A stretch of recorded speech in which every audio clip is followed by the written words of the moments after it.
Historically, one of the most controversial and mysterious locations in the United States is a teensy dot on a map in the middle of the Nevada desert called Groom Lake. Most are familiar with its more famous moniker of Area 51. However, the official name of the facility is the Nevada Test and Training Range at Groom Lake. Area 51 resides near the small towns of Rachel and Hico, Nevada. And what is definitely known about the location is that there are buildings, runways, and the entire site is cordoned off with governmental no trespassing signs everywhere. It encompasses 2.9 million acres, and the longest runway is 2.3 miles long. Intensely shrouded in secrecy, it is estimated that at least 1,500 people are employed at Area 51. The government has been using the site for the development of new and secretive aircraft for decades in conjunction with the aerospace giant Lockheed Martin.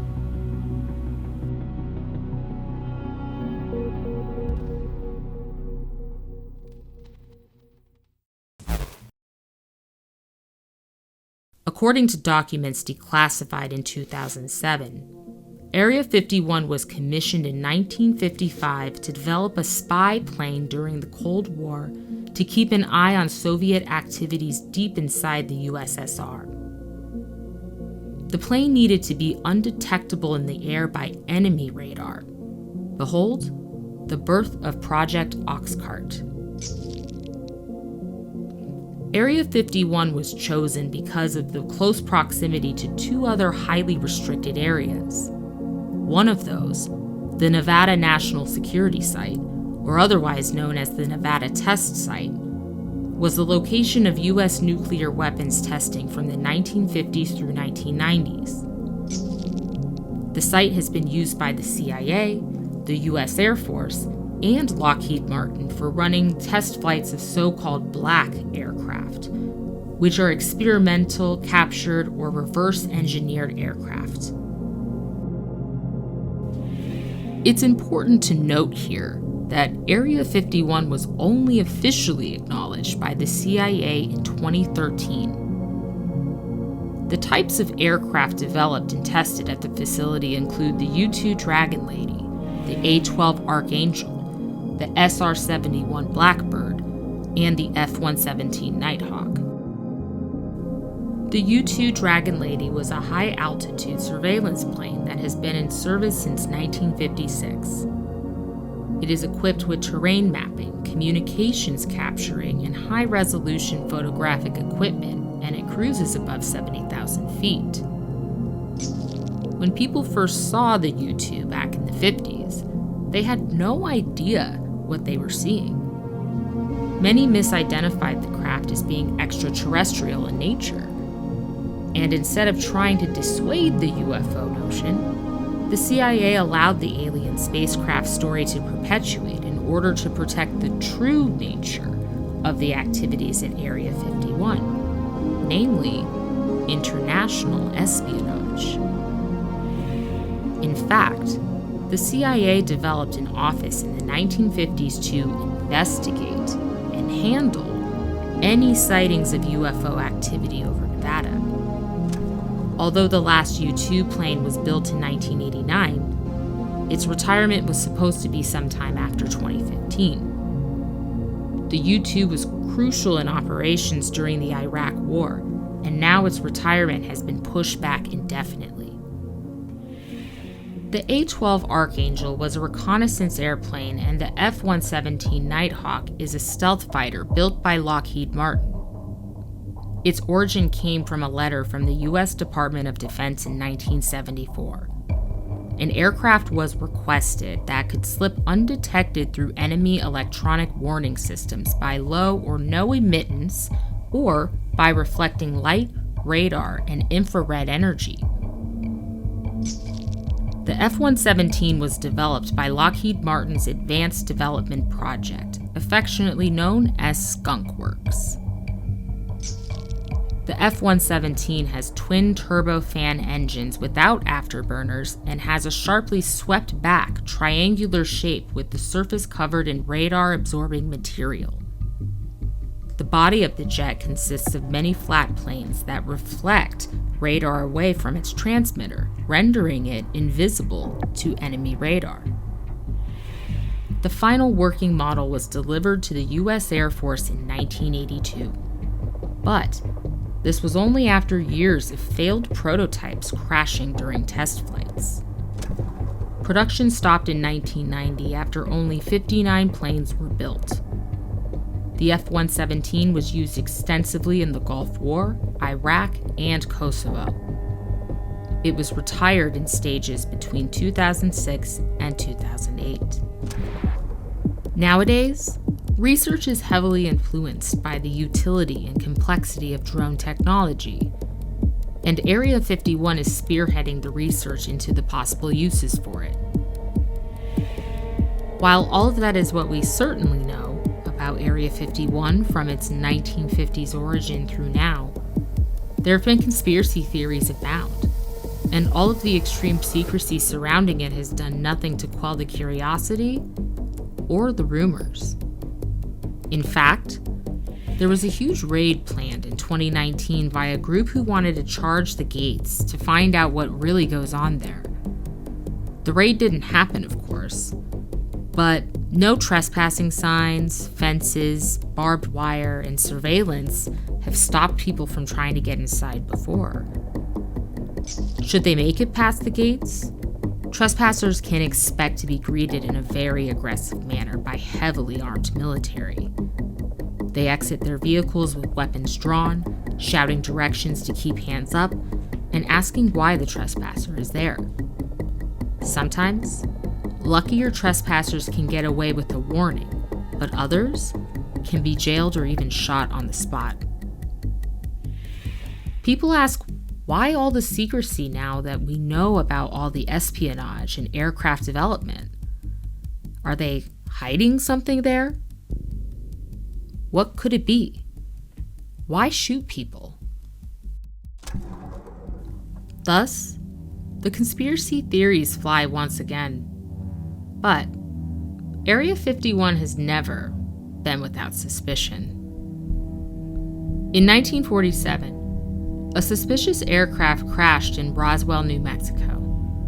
But that wasn't the first report of an unusually shaped craft. In 1945, a report came out that a strange parabolic-shaped craft existed, but was not alien in nature.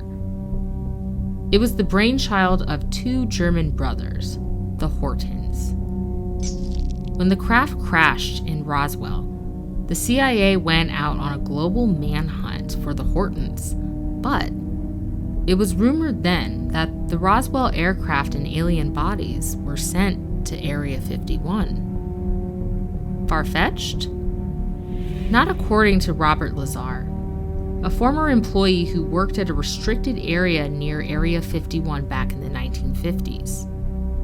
According to Lazar's account in a 2018 documentary on Netflix, he was walking down a hall at S4, a base several miles south of Area 51, when, looking through a window, he saw two men in lab coats escorting a small, gray alien. Lazar was told by a nearby guard to stop looking around and to move along. He also claimed that he worked on alien technology and saw medical photographs of aliens. Area 51, according to Lazar, was being actively used by the U.S. government to investigate UFOs. In fact, Lazar claimed that the captured alien craft was made up of element 115, moscovium. Element 115 is a synthetic element that wasn't created until 2003 by a joint nuclear research project with American and Russian scientists. However, that isn't the only conspiracy theory surrounding Area 51. There is a theory that the US government is creating technology to try to control the weather. In light of climate change, this doesn't sound like an unreasonable endeavor, but let's hope they succeed. The largest conspiracy centers around the alleged black helicopters that people have been associating with cattle mutilations for decades. According to the theory, Area 51 is the home base for these unmarked helicopters. Since the 1970s, people have claimed to see black helicopters in the vicinity where cattle have been mutilated. Many of these cattle were on Indian reservation lands. And that's not all these helicopters have allegedly done. They are also accused of spraying toxic substances over neighborhoods for some unknown testing project. Cattle mutilations and spraying substances are not new crimes, though. They came to the forefront in the 1970s, but have been a concern for centuries. So, what do cattle mutilations and chemical dumping have to do with aliens? Live subjects for experiments, of course. But what exactly are they looking for? It's rumored that the government has been testing germ warfare, the use of vitamin B12, and experimenting with the human lymphatic system. Judging by the post-mortem, the cattle have been lifted by their legs or brisket by a strap, taken somewhere else to be mutilated, and then returned and dropped from a height. Both hind legs were dislocated from their hips, suggesting they were lifted by their legs, cleanly cut and mutilated, missing many entrails and blood, and the ground underneath showing evidence that the animal was just dropped. However, that only suggests what happened. It does not suggest why. The official FBI stance is that the mutilations that still occur today are from predatory animals like wolves and coyotes. Since the early 1900s, the world's superpowers have been desperate to find some way of destroying their enemies. No major empire in history was ever built on being sweet, after all. Anyway, scientists have known for over a century that warfare with conventional guns, bullets, aircraft, and bombs may wreck a military presence, but does nothing, or little to nothing, to the homeland. How can they devastate the masses? Unfortunately, the oldest answer is germ warfare. This is where the tale turns very grim. Ranchers have felt since the 70s that the US government has been performing these bizarre mutilations as experiments relating to biological warfare.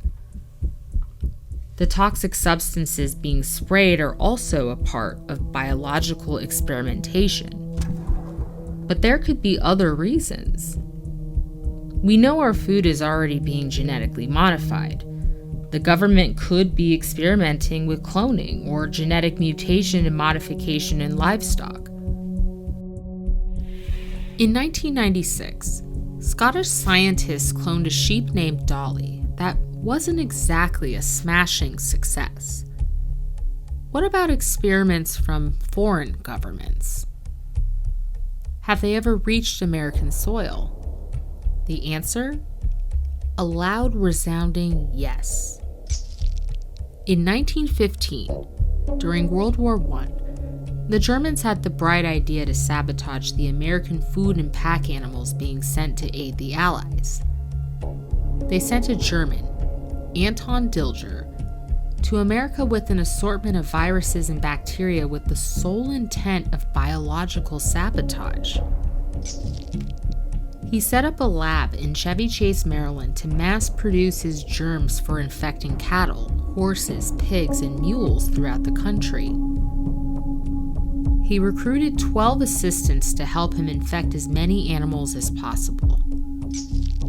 All 13 men traveled the country with their virulent strains, including anthrax, jabbing all the livestock they could find.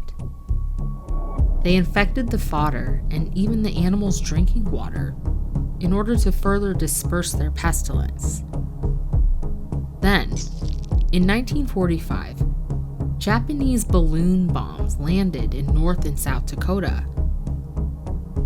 They are high-altitude balloons that have some form of disease mixed into the hydrogen, which will disperse upon crashing. These particular balloons contained anthrax. The crash sites were allegedly investigated by an unknown man sent from Langley Field Air Force Base in Virginia.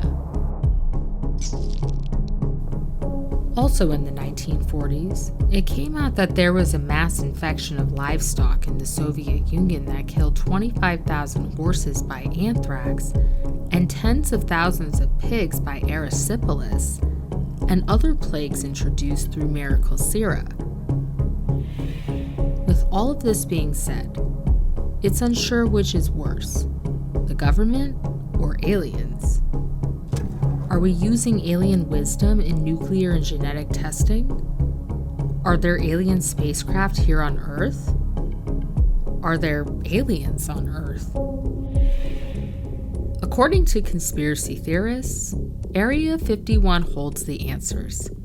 However, if they do ever get inside, they may find that the most disturbing experiments are by the hands of our own government.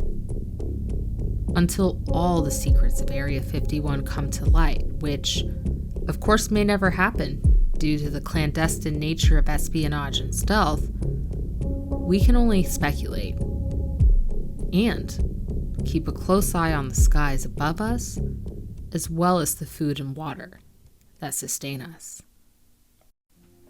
My name is Ashley. Thank you so much for watching.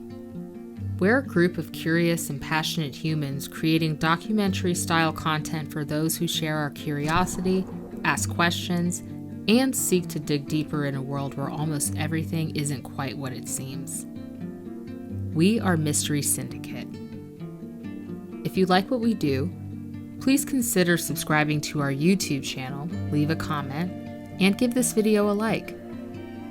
And to be notified when we post new videos, hit that notification bell. Also, check us out on Facebook, Instagram, Twitter, TikTok, and Patreon. For exclusive merchandise and our blog, visit our website at www.mysterysyndicate.com. From all of us at Mystery Syndicate, thank you so much again. We sincerely appreciate your support.